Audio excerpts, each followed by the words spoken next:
equal to -5. ठीक, x upon y किती झाला -5. आता मला z अपॉन y पाहिजे, म्हणजे मला कोण एलिमिनेट करावं लागेल, x. मग x जर एलिमिनेट करायचा असेल, तुम्ही सबस्टिट्यूशनने पण करू शकता. मी एलिमिनेशनने करतोय. सबस्टिट्यूशनने सुद्धा ही जी काय इथून आन्सर मिळालेलं आहे ना, ते पुट करून आपल्याला करता येतं. पण मी एलिमिनेशनने करतोय. मला या फॉर्मॅट मध्ये सॉल्व्ह करतोय मी. x upon y into z upon y. x upon y चा आन्सर मिळाला. आता z अपॉन y चा आन्सर काढू. z अपॉन y चा आन्सर काढण्यासाठी मला x एलिमिनेट करावं लागेल. इथं x आहे, इथं 3x आहे, इथं 2x आहे. कुठले दोन घेऊ शकता तुम्ही, x 3x 2x. ठीक, सपोज मी 1 आणि 2 घेतला, 1 आणि 2. तर या 1 ला 3 ने मल्टिप्लाय करावं लागेल. ठीक आहे, तो 3 इंटू 1. 3 इंटू 1 काय होणार, 3x प्लस 33y आणि प्लस 9z इक्वल टू 0. 3 ने मल्टिप्लाय केलं. Second equation as it is, 3x 11y minus 2z equal to 0. Minus करूया, हे कट होतात, 44y झाले आणि या मायनस मायनस हे प्लस होऊन जाणार, हे मायनस होणार, minus 9 plus 2 11z. So y is equal to y upon z.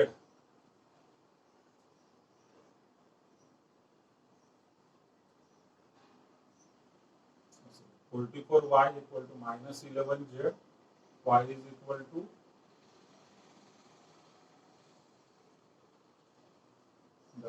Answer बघू आपण एकदा. Minus 11 upon 44.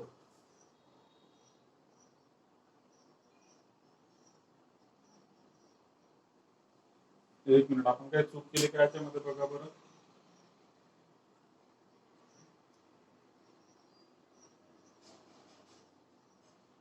हा करेक्ट, इथं 22 होणार.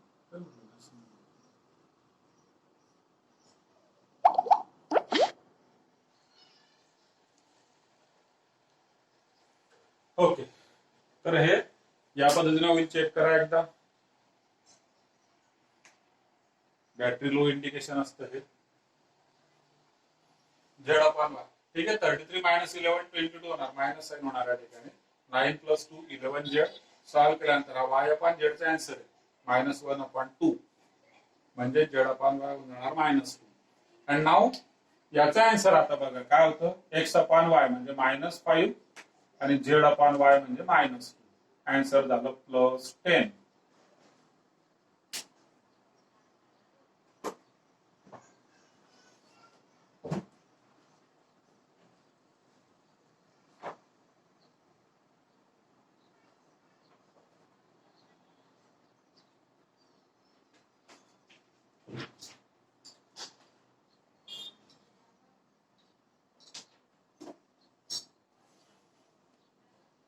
ठीक, काही डाऊट आहे का इथपर्यंत, विचारा बरं. डिटर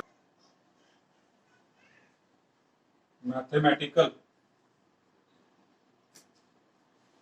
इंडक्शन,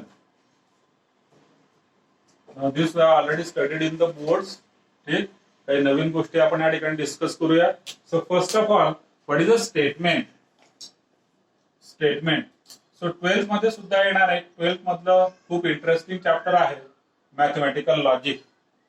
12th मध्ये खूप इंटरेस्टिंग चॅप्टर आहे मॅथमॅटिकल लॉजिक. सो त्या ठिकाणी स्टेटमेंट होतं. बघा, इंग्लिश मध्ये आपण सेंटेन्स एक प्रकार असतो, सेंटेन्स, आणि दुसरा प्रकार आहे statement. Statement means what, statement means any declarative sentence. Statement म्हणजे काय असणार, declarative sentence having either true, declarative sentence either true or false, but not both simultaneously. So that is called as a statement. So statement is what? It is a declarative sentence, either true or false, but not both simultaneously. असं एखादं declarative sentence की जे एकतर true आहे किंवा false आहे, दोघं नसणार, एकतर ट्रू किंवा फॉल्स.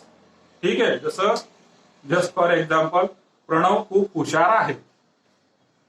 ठीक आहे, प्रणव खूप हुशार आहे. कोणता प्रणव? दोन आहेत म्हणून मी मुद्दाम ते नाव घेतलं. ठीक आहे, वॉट एव्हर तुम्ही डिसाइड करा. तर आता हे सेंटेन्स जे आहे डिक्लेरेटिव्ह आहे. It is declaring something. It is declaring something. पण याला कोणी म्हणेल ट्रू, कोणी काय म्हणेल फॉल्स. म्हणू शकते की नाही? कोणी म्हणेल ट्रू, कोणी म्हणेल फॉल्स. कोणाला वाटतं की आहे हुशार, कोणाला वाटतं की नाहीये, असंही असू शकतं. मग या केसमध्ये ज्या असा डायलेमा होतो त्या केसमध्ये त्याला आपण स्टेटमेंट म्हणत नाही. It is not a statement. He is very clever. He is very clever. He is very wise. He म्हणजे कोण माहितीये का आपल्याला? नाही माहित. एक जनरल स्टेटमेंट झालं ते. मग हे जर आपल्याला माहित नाही तर ते सुद्धा डिक्लेरेटिव्ह स्टेटमेंट तुमचं जरी असलं तरी ते स्टेटमेंट होत नाही. Because it should be either true or false. ठीक आहे. Rajinikanth is a good actor. आवडतो सर्वांना. 99% लोकांना आवडत असेल पण 1% असतील काय तर रजनीकांत मध्ये असे असू शकतात 1%. म्हणजे 100 पैकी एखादा आन्सर जरी तुमचा फॉल्स येत असेल, 99 ट्रू येत असतील, म्हणजे ट्रू आणि फॉल्स दोघे आन्सर झाले ना त्याचे. मग त्या केसमध्ये ते स्टेटमेंट नसणार. क्लिअर? सो एक लॉजिकचा पार्ट आहे, मॅथमॅटिकल लॉजिक, जे आपण नेक्स्ट इयर शिकणार 12th मध्ये. पण जस्ट एक थोडंसं इंट्रोडक्शन दिलं की स्टेटमेंट म्हणजे काय? Declarative sentence either true or false. Just for example कुठले घेऊ शकता तुम्ही? Mumbai is capital of MP म्हणजे मध्य प्रदेश. हे स्टेटमेंट आहे का? कोण सांगते स्टेटमेंट आहे किंवा नाही? Whether it is a statement or not. Yes or no मध्ये आन्सर द्या. येस ऑर नो स्टेटमेंट आहे किंवा नाही?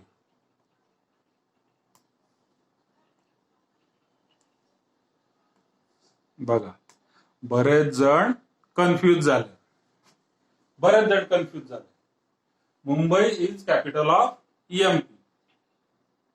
तुम्ही का कन्फ्यूज झाले? कारण ते एमपीचं कॅपिटल नाहीये. म्हणजे जे काय आहे हे फॉल्स आहे. बरोबर? पण फॉल्सच आहे ना ते. ट्रू आहे का सायमल्टेनियसली? नाही. पहिली गोष्ट डिक्लेरेटिव्ह आहे का? काहीतरी डिक्लेअर करतंय. ते काय डिक्लेअर करतंय?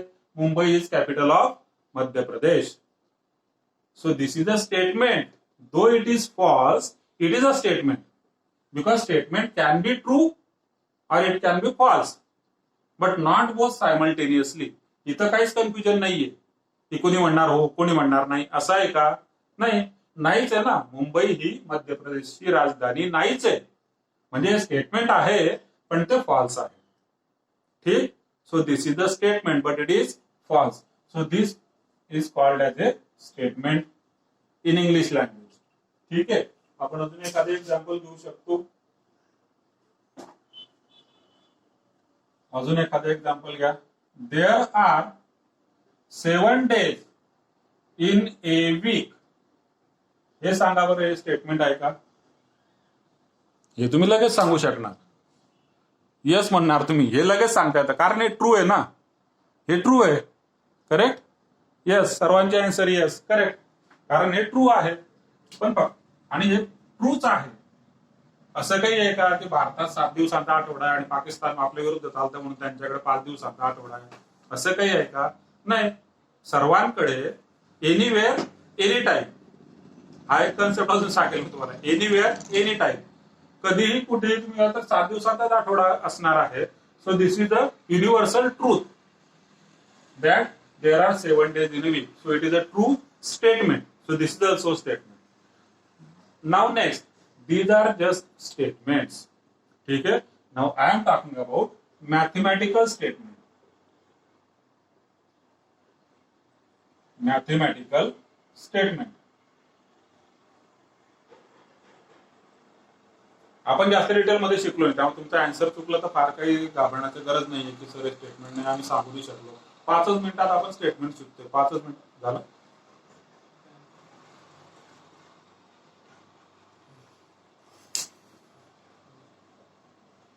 हा ओके.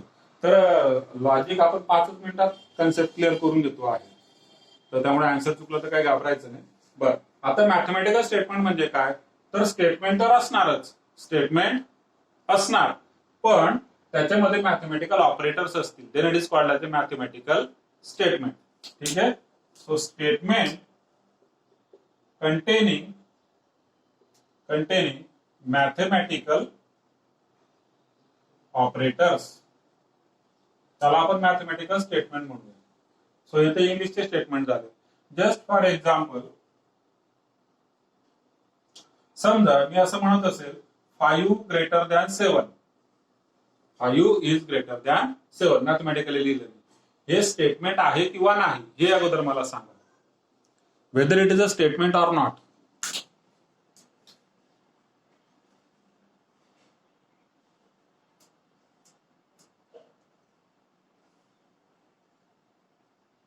येस, करेक्ट, सर्वांचा आन्सर करेक्ट आहे.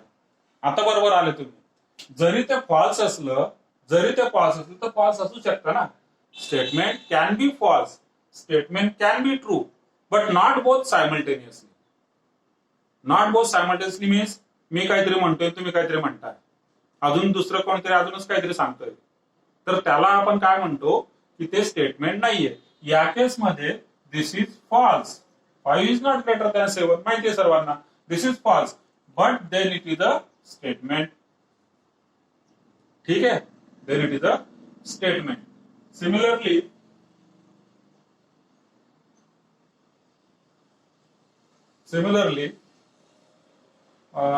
कुठले घेऊ शकता तुम्ही, 41 इज 42 घेतो मी, इज डिव्हिजिबल बाय 2.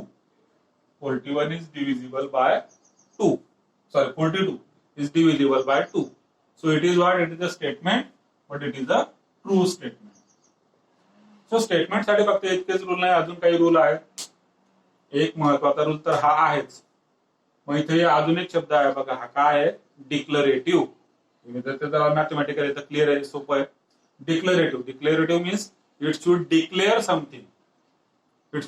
समथिंग, म्हणजेच जस्ट फॉर एक्झाम्पल तुम्ही एक्सक्लेमेटरी म्हणूया आपण, एक्सक्लेमेटरी, वो वाव इट्स व्हेरी गुड, है ना.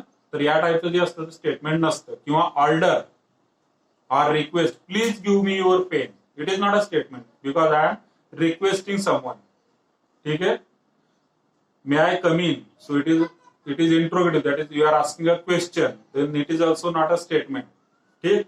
तर एक थोडंसं आपण डिस्कस करून घेतलं, त्याचं इथं गरज नाही, आपल्याला लॉजिक मध्ये आपण शिकणारच आहे. पण आता मॅथमॅटिकल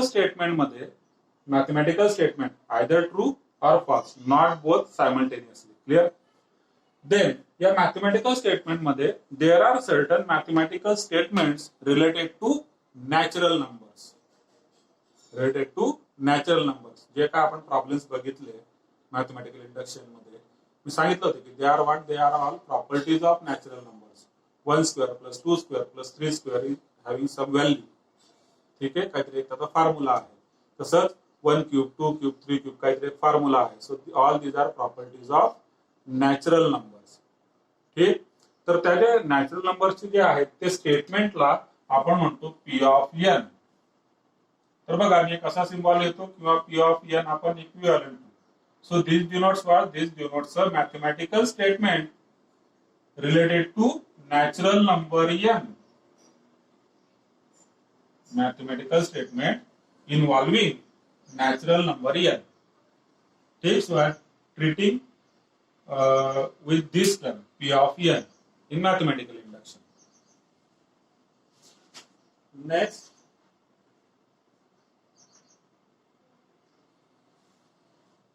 तर या केसमध्ये दोन येतात, एक तर प्रिन्सिपल ऑफ मॅथमॅटिकल इंडक्शन, आणि आपण काही वेळेस डिव्हिजिबिलिटी ऑफ ए नंबर ते सुद्धा प्रूव्ह करतो. त्याचे क्वेश्चन आपण ऑलरेडी सॉल्व्ह केलेले आहेत. ठीक. आणि अजून एक इम्पॉर्टंट नोट आहे, तर तुम्ही ते लिहिणारच आहे. म्हणजे लिहिल्यानंतर आपल्याला काय लिहायचं असतं क्लासवर्क मध्ये, इम्पॉर्टंट नोट्स आणि अजून फॉर्म्युले. या दोन गोष्टी तुम्ही क्लासवर्क मध्ये लिहिणारच आहे for JW of mathematical induction. तर इम्पॉर्टंट नोट मध्ये एक लक्षात घ्या, एक क्वेश्चन आहे की a⁻n - b⁻n चे काय फॅक्टर असतात. हा एक डाऊट सुद्धा मला काल विचारलेला प्रणवने. ठीक आहे, a⁻n - b⁻n याचे जे काय फॅक्टर असणार याच्यामध्ये ऑलवेज ए मायनस बी असतो. ऑलवेज, पुढे काही पण असू शकतं. So a minus b is a factor always for all the natural numbers. A minus b is a factor for all the natural numbers. पण ज्यावेळेस इव्हन असेल, या केसमध्ये जर यांची व्हॅल्यू फक्त इव्हन असेल तर त्या केसमध्ये a plus b is also a factor if n is even.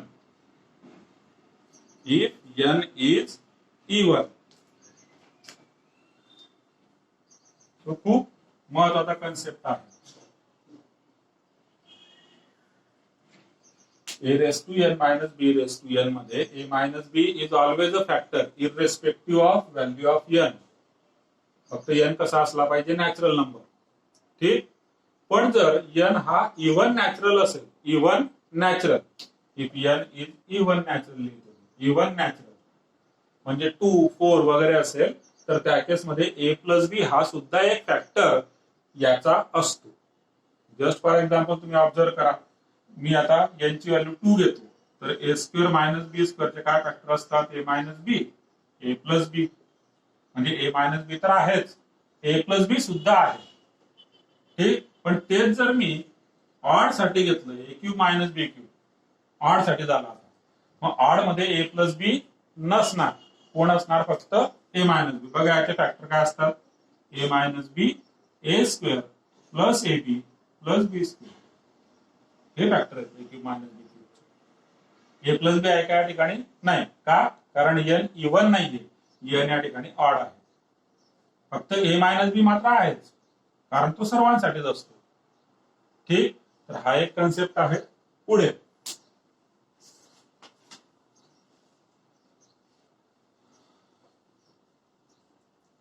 फॉर्म्युले आपल्याला त्या ठिकाणी काही दिलेले आहेत, इथपर्यंत स्क्रीनशॉट घेऊन घ्याल. ठीक आहे. बर, तर एक स्क्रीनशॉट इथपर्यंत घेऊन घ्या. आणि काही फॉर्म्युले या ठिकाणी आहेत, ते फॉर्म्युले जर तुम्ही पाहिले तर सगळे फॉर्म्युला आपण घेतलेले आहेत. चौथा फॉर्म्युला 1:4 2:4 चा आहे, तो नवीन आहे, तो लर्न करून घ्यायचा. पाचवा formula product of 2 consecutive integers. सहावा formula product of 3 consecutive integers.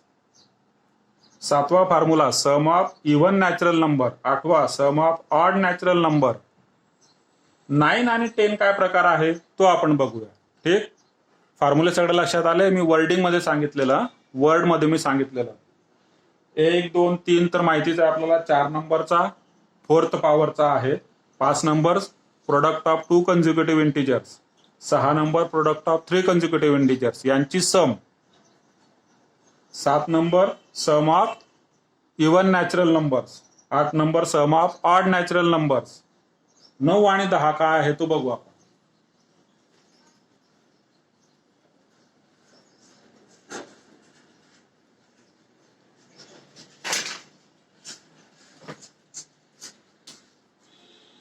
X raise to n minus y raise to n याचे फॅक्टर असतात.